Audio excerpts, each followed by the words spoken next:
Oke. Bayangkan Anda bangun pagi ini. Anda menyalakan kompor gas untuk membuat kopi. Gas itu mungkin datang dari Rusia, dijual oleh pedagang di Swiss. Kopi Anda dari Brasil, diperdagangkan oleh perusahaan di Singapura. Gula dari Thailand, gandum untuk roti dari Ukraina. Smartphone Anda mengandung kobalt dari Kongo, tembaga dari Zambia, lithium dari Chili, semuanya diperjualbelikan oleh perusahaan yang namanya tidak pernah Anda dengar. Ketika Anda mengisi bensin mobil atau motor, minyak itu mungkin berasal dari Venezuela, Iran, atau Arab Saudi. Dibeli oleh pedagang yang beroperasi dari kantor mewah di Geneva atau London. Setiap hari triliunan dolar komoditas, minyak, logam, gandum, gula berpindah tangan. Tapi siapa yang mengendalikan perdagangan ini? Bukan pemerintah, bukan PBB, bukan perusahaan yang Anda kenal seperti Apple atau Toyota. Mereka adalah pedagang komoditas raksasa, bayangan yang mengendalikan aliran sumber daya di seluruh planet. Anda tidak tahu nama mereka. Glencore, Trafigura, Vitol, Gunvor, Cargill, mereka tidak beriklan. Mereka tidak punya logo di stasiun. CEO mereka menghindari media. Tapi mereka lebih kuat dari yang Anda bayangkan. Mereka membiayai pemerintah yang bangkrut. Mereka menentukan siapa yang makan dan siapa yang kelaparan. Mereka berteman dengan diktator dan oligarki. Ketika ada sanksi internasional, mereka menemukan celah. Ketika ada perang, mereka mencari keuntungan.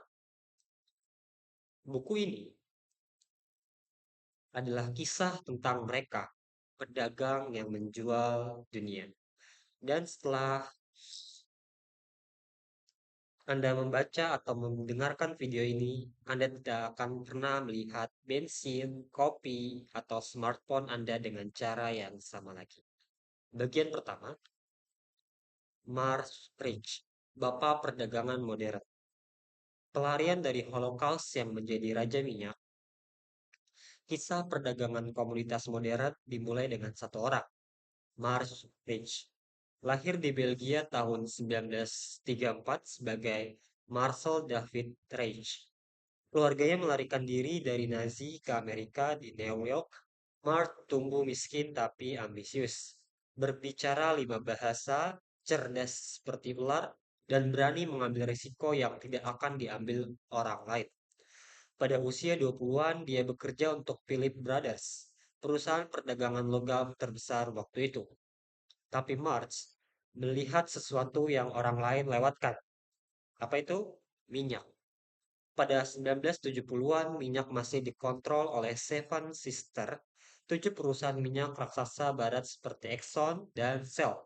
Mereka punya monopoli, mereka menentukan harga, negara-negara produsen seperti Arab Saudi, Iran, dan Venezuela hanya mendapat sebagian kecil dari keuntungan. Tapi kemudian datang nasionalisasi, negara-negara produsen mengambil alih ladang minyak mereka dari perusahaan barat. Tiba-tiba mereka punya minyak, tapi tidak tahu bagaimana menjualnya ke pasar global. Disinilah March masuk. Revolusi perdagangan spot market. Sebelum March minyak dijual melalui kontrak panjang yang kaku. Tapi March menciptakan sesuatu yang baru, spot market. Pasar di mana minyak bisa dibeli dan dijual setiap hari berdasarkan harga pasar. Ini seperti menciptakan bursa saham untuk minyak. March barang terbang ke Iran, Irak, Libya, negara-negara yang dibenci Barat. Dia tidak peduli politik, dia tidak peduli ideologi, dia hanya peduli satu hal, apakah margin untuk menghasilkan uang. Dia membeli minyak dari rezim yang diembargo, menjualnya ke negara yang membutuhkan dan mengambil split selisih harga di tengah. Dan dia melakukannya dengan sangat brilian. Turunan Amerika namun raja di Swiss. Tapi kesuksesan Mart berakhir dengan skandal. Pada 1980-an, pemerintah Amerika Serikat menuduhnya pertama, berdagang dengan Iran selama krisis Sandera, kedua, penggelapan pajak ratusan juta dolar, ketiga, kejahatan terorganisir. Mark melarikan ke Swiss dan tidak pernah kembali ke Amerika selama 20 tahun. Tapi dari Zug, kota kecil di Swiss, dia membangun kerajaan global, Markris plus CO, yang kelak menjadi Glencore, perusahaan perdagangan komoditas terbesar di dunia. Mark mengajarkan satu pelajaran kepada generasi pedagang berikutnya. Dalam bisnis komoditas, tidak ada teman atau musuh. Yang ada hanya penjual dan pembeli. Dan siapa yang punya informasi lebih baik, dia pemenang. Bagian kedua, kekuatan tersembunyi. Siapa pedagang ini? Perusahaan yang tidak pernah Anda dengar tapi mengendalikan hidup Anda. Sebelum Artemis, industri perdagangan komoditas meledak. Muncul raksasa-raksasa baru seperti Glencore, lahir dari perusahaan Markris, sekarang memperdagangkan sepertiga sepertiga kobalt dunia, seperempat zinc dunia. Trafigura didirikan oleh mantan karyawan Markris, mengendalikan 6% perdagangan minyak dunia. Vitol, pedagang minyak terbesar di dunia, menangani lebih dari 8 juta barel per hari, lebih dari produksi Arab Saudi. Cargill, perusahaan keluarga Amerika yang mengendalikan gandum, jagung, kedelai, kedelai global lebih tua dari McDonald dan Coca-Cola. Kunfor, CO, didirikan oleh Ken Kanadi, Gen Kanadi, Timchenko, sahabat Putin, mengendalikan ekspor minyak Rusia. Perusahaan-perusahaan ini tidak diperdagangkan di bursa saham, kecuali Glencore. Tidak harus melaporkan profit detail. Beroperasi dari tax haven seperti Swiss, Singapura, Dubai, bos mereka adalah miliarder yang menghindari media. Model bisnisnya, informasi ditambah resiko sama dengan profit. Bagaimana mereka menghasilkan uang? Pertama, arbitrasi geografis. Beli minyak murah di Texas, jual mahal di Asia. Margin mungkin hanya $2 per barel, tapi kalikan dengan jutaan barel. Yang kedua, arbitrasi waktu. Beli gandum pada saat panen murah, simpan dan jual saat musim paceklik yang harganya mahal. Ketiga, informasi asimetris. Pedagang punya informasi yang tidak dimiliki orang lain, seperti kapal mana yang sedang berlayar kemana, pabrik mana yang kekurangan bahan baku, negara mana yang akan mengalami kelangkaan. Dalam salah satu contoh, ketika Libya sedang chaos tahun 2011, pedagang tahu bahwa kilang minyak Italia kehilangan pasokan. Mereka segera membeli minyak dari Arab Saudi dan menjualnya ke Italia dengan margin besar sebelum pasar umum tahu ada masalah. Keempat, risk taking. Bank dan perusahaan normal takut pada risiko. Dagang, mereka hidup dari risiko. Mereka membeli minyak dari Venezuela yang sedang kolaps. Mereka berdagang dengan Zimbabwe di bawah Mugabe. Mereka membiayai tambang di Kongo yang penuh konflik. Risiko tinggi sama dengan keuntungan tinggi. Bagian ketiga, bermain dengan diktator etika yang kabur. Kongo, darah untuk korban. Kobalt, logam penting untuk baterai smartphone dan mobil listrik. 70% datang dari Republik Demokratik Kongo. Dan siapa yang mengendalikan perdagangan kobalt Kongo? Glencore. Tapi, tambang kobalt Kongo adalah neraka di bumi. Buruh anak bekerja di lubang tanpa pengaman. Tentara lokal melakukan pemerasan, polusi meracuni sungai, kematian dari runtuhnya tambang terjadi rutin. Apakah Glencore tahu? Tentu, tapi bisnis adalah bisnis. Kritikus berkata, Anda mendapat kobalt dengan harga murah karena Anda tutup mata pada penderitaan orang lain.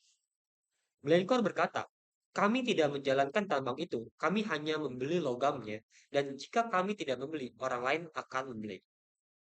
Pertanyaan moral, di mana tanggung jawab berakhir? Kazakhstan, minyak, korupsi, dan kekuasaan. Ketika Uni Soviet turun tuh pada tahun 1991, Kazakhstan tiba-tiba merdeka dengan cadangan minyak dan gas yang sangat besar. Tapi negara ini tidak punya infrastruktur untuk mengekspor minyaknya. Mereka butuh pedagang. Pedagang datang dan mereka datang dengan tas penuh uang. Mereka membiayai pembangunan pipeline. Mereka membeli minyak dengan harga yang menguntungkan rezim. Dan mereka mendapat akses eksklusif ke sumber daya Kazakhstan. Apakah ada korupsi? Tentu. Apakah ada suap? Kemungkinan besar. Tapi di dunia perdagangan komoditas, ini disebut cost of doing business. Seperti yang seorang trader bilang, kami tidak hidup di dunia yang sempurna. Kami hidup di dunia yang ada. Dan di dunia itu, Anda harus bekerja sama dengan pemerintah yang ada. Atau Anda tidak mendapat akses. Venezuela. Menyelamatkan atau mengeksploitasi. Venezuela punya cadangan minyak terbesar di dunia. Tapi di bawah pemerintahan Hugo Chavez dan Nicolas Maduro, ekonomi runtuh. Produksi minyak turun drastis, negara bangkrut. Pemerintah Barat memberlakukan sanksi, Bank Internasional memutuskan hubungan. Tapi pedagang komunitas mereka masuk. Glencore, Trafigura, dan lainnya meminjamkan miliaran dolar kepada pemerintah Venezuela dengan minyak sebagai jaminan. Apakah mereka menyelamatkan Venezuela dari kehancuran total? Mungkin. Tapi, atau apakah mereka mengeksploitasi negara yang putus asa? Juga mungkin. Kebenaran ada di tengah dan sangat tidak nyaman. Bagian keempat, krisis adalah peluang. Chaos adalah bisnis. Perang, embargo, dan margin. Dalam bisnis normal, krisis adalah mimpi buruk. Tapi bagi pedagang komoditas, krisis adalah peluang emas. Contoh, Perang Iran dan Irak pada tahun 1980 hingga 1988. Kedua negara saling membom kilang minyak, pasukan global terganggu. Harga minyak melonjak. Pedagang membeli minyak dari Iran yang diembargo Amerika Serikat, mencuci asalnya melalui beberapa transaksi, dan menjualnya ke Eropa dan Asia dengan margin besar. Markris sendiri dilaporkan menghasilkan ratusan juta dari perang ini. Arab. Contoh lain, Arab Spring tahun 2011. Libya, produsen minyak penting untuk Eropa, jatuh ke dalam perang saudara. Produksi minyak turun dari 1,6 juta barel per hari menjadi hampir nol dalam beberapa minggu. Kilang Italia, Spanyol, dan Yunani tiba-tiba kekurangan pasokan. Pedagang segera beraksi, membeli minyak dari Arab Saudi dan Nigeria, kirim ke Eropa, jual dengan harga premium. Wow. Dalam chaos ada profit. Sanksi Rusia tahun 2014 dan tahun 2022. Ketika Rusia menganeksasi Crimea, Barat memperlakukan sanksi. Banyak perusahaan Barat keluar dari Rusia. Tapi pedagang komunitas mereka tetap. Mengapa? Karena seseorang harus membeli minyak dan gas Rusia dan menjualnya ke negara-negara yang tidak terlalu peduli pada sanksi, seperti Cina, India, Turki. Glencore, Trafigura, dan Vitol terus berdagang, meskipun mendapat kritik keras dari politisi Barat. Prinsip mereka, we tried, we don't take sides. Pedagang komunitas punya prinsip sederhana. Kami berdagang, kami tidak ambil sisi. Mereka berdagang dengan Amerika dan Iran, dengan Rusia dan Ukraina, dengan Israel dan Arab. Politik adalah masalah pemerintah. Bisnis adalah bisnis. Ini pragmatis atau amoral, tergantung dari mana Anda melihat. Bagian kelima, informasi adalah emas. The Edge. Spy vs Spy. Perang informasi. Dalam perdagangan komoditas, yang tahu lebih dulu ialah pemenang. Pedagang menghabiskan jutaan dolar untuk mendapatkan informasi. Contoh, satelit untuk memantau kapal tanker dan kilang minyak, drone untuk melihat panen gandum di Ukraina dan Brasil, informan di pelabuhan untuk melaporkan kapal yang datang dan pergi, analisis yang memonitor cuaca, politik, dan ekonomi 24 jam per minggu. Contoh konkret, kekeringan Texas 2011, pedagang gandum menggunakan citra satelit untuk melihat bahwa Texas mengalami kekeringan terburuk dalam 50 tahun. Maaf, dalam 50 tahun sebelum USDA, Departemen Pertanian AS, mengeluarkan laporan resmi. Mereka membeli gandum sebelum harga naik dan menghasilkan puluhan juta dolar. Contoh konkret, krisis nuklir Fukushima 2011. Ketika reaktor nuklir Jepang meledak, pedagang segera tahu Jepang akan mematikan semua reaktor nuklir dan beralih ke gas alam untuk listrik. Mereka membeli gas alam cair (LNG) sebelum harga melonjak dan menjualnya ke Jepang dengan margin besar. Human Intelligence also spying. Teknologi canggih itu bagus, tapi kadang cara lama lebih efektif bicara dengan orang. Pedagang punya jaringan global. Contoh, kerja pelabuhan yang tahu kapal mana yang delay, insinyur kilang yang tahu mesin mana yang rusak, pejabat pemerintah yang bocorkan kebijakan sebelum diumumkan. Ini bukan ilegal, tapi berjalan di garis tipis antara networking dan insider trading. Bagian ke-6, masa depan, tantangan, dan transformasi. ESG dan tekanan publik. Untuk pertama kalinya dalam sejarah, pedagang komoditas menghadapi tekanan yang belum pernah ada sebelumnya. Environmental, social, governance, ESG. Investor, bank, dan publik bertanya, dari mana kobalt Anda datang? Apakah Anda buruh anak? Apakah Anda berdagang dengan rezim yang melanggar HAM? Berapa carbon footprint dari bisnis Anda? Glencore sekarang menerbitkan laporan keberlanjutan. Trafigura berkomitmen untuk net zero emission. Cargill berjanji menghilangkan deforestasi dari rantai pasokan kedelainya. Tapi, apakah ini perubahan sungguhan atau hanya greenwashing? Skeptis berkata, mereka hanya bicara, tindakan nyata masih minim. Optimis berkata, tekanan publik akhirnya berhasil, perubahan lambat tapi terjadi. Transisi energi dari minyak ke listrik. Dunia sedang beralih dari bahan bakar fosil ke energi terbarukan. Mobil listrik menggantikan mobil bensin. Panel surya dan turbin angin berkembang pesat. Bagi pedagang minyak, ini adalah ancaman eksistensial. Tapi mereka juga melihat peluang. Transisi energi membutuhkan logam banyak sekali kan. Nah, baterai mobil listrik butuh litium, kobalt, nikel. Panel surya butuh perak dan tembaga. Turbin angin butuh rare earth metals. Jadi, pedagang yang dulunya fokus pada minyak sekarang berinvestasi besar-besaran di logam untuk energi besi. Glencore adalah produsen kobalt terbesar di dunia. Logam kunci untuk baterai. Ironisnya, perusahaan yang selama puluhan tahun menghasilkan uang dari minyak kotor, sekarang akan menghasilkan uang dari energi besi. Apakah ini transformasi sungguhan atau hanya pivot bisnis? Waktu yang akan menjawab. Digitalisasi dan blockchain. Perdagangan komoditas selama ini penuh dengan paperwork, perantara, dan proses manual. Sekarang teknologi mulai mengubah industri, blockchain, untuk melacak asal komoditas dari tambang hingga konsumen. AI untuk memprediksi harga dan permintaan atau demand. Platform digital yang menghubungkan produsen dan pembeli langsung. Ini bisa membuat industri lebih transparan atau memberi pedagang besar edge yang lebih besar lagi. Bagian ketujuh, pelajaran dari pedagang bayangan. Pertama, informasi adalah kekuatan tertinggi. Pedagang komoditas tidak menang karena mereka punya uang terbanyak. Mereka menang karena mereka lebih tahu lebih banyak. Pelajarannya, dalam bisnis apapun, investasi terbesar Anda harus pada informasi.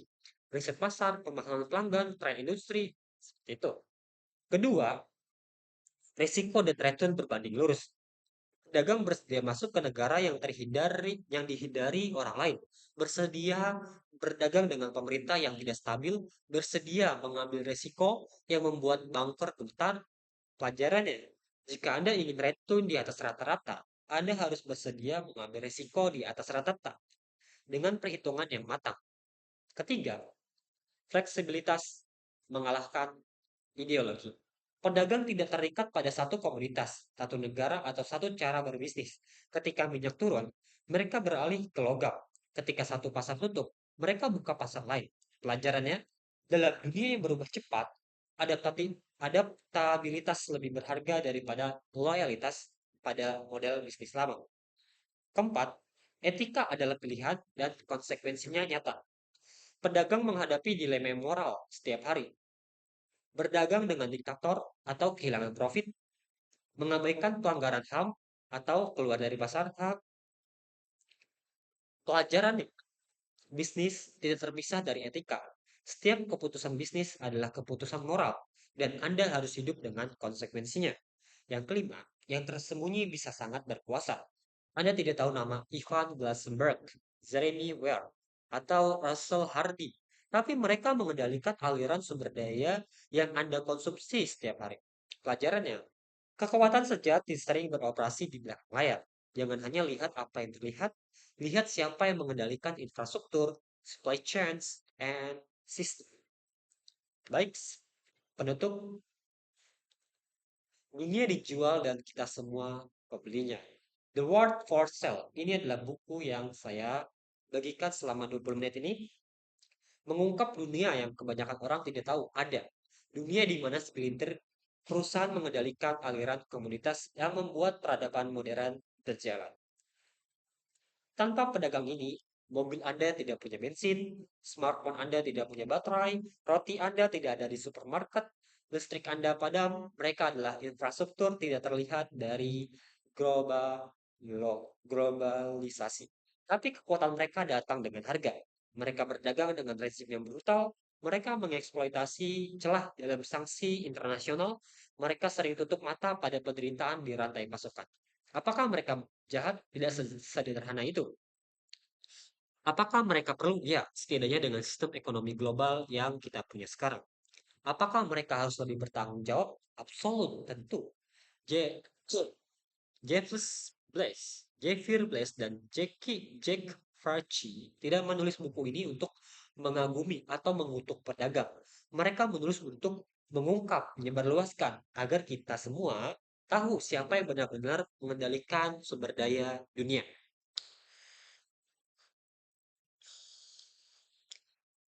Untuk bukunya, kalian bisa cari di f15library.com. Ini adalah sebuah kesimpulan-kesimpulan dari buku yang panjang lebar yang saya jelaskan selama 20 menit di sini. Dan selain buku-buku ini ada beberapa buku lain, kalian bisa mencarinya dan ini gratis.